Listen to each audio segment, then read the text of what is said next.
So finally আমাদের খাবার চলে এসছে অ্যান্ড কী কী ছিল আমাদের লাঞ্চে মন্দারমণিতে সেগুলো ভাবলাম তোমাদের সাথে শেয়ার করি। তো এই হলো আমাদের বিউটিফুল রিসর্টের একটা বিউটিফুল ডাইনিং এরিয়া, যেটার অ্যাম্বিয়েন্স অসাধারণ, খুব সুন্দর। আর সামনেই ছিল সুইমিং পুল অ্যান্ড প্রচণ্ড খিদে পেয়ে গেছিলো, তাই ভাবলাম আগে খেয়ে নিই তারপর সুইমিং পুলে যাব। এরপর সুইমিং পুল আগে খেয়ে নিই, খেয়ে দিয়ে তারপর সুইমিং পুলে স্নান করবো। খুব খিদে পেয়েছে।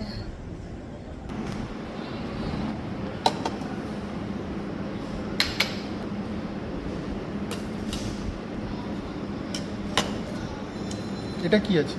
এটা ভেটকি ভাপা, আচ্ছা, চিকেন মশলা, ডাল, রাইস। আমাদের আছে রাইস, ডাল, আর এদিকে চিকেন, আর এইখানে ভেটকি ফিশ। খাবারের আগে আমি চলে গেছিলাম হাত ধুতে অ্যান্ড রজত খাবারটা সার্ভ করছিল অ্যান্ড ও জানেও না যে ভিডিওটা অন আছে। তো খুব সুন্দরভাবে আমার জন্য ওয়েট করছিল যতক্ষণ না আমি আসি। দেন আমি আসলাম, তারপর দুজনে মিলে গল্প করতে করতে খাবারগুলো খেলাম অ্যান্ড প্রত্যেকটা কীরকম ছিল বলছি। দারুণ, যেমন চিকেনটা বলো তেমনই ফিশ, ডাল ডাল দিয়ে তো এত ভালো লাগছিল, মনে হচ্ছে ডাল দিয়ে পুরো ভাত খেয়ে নেওয়া যাবে।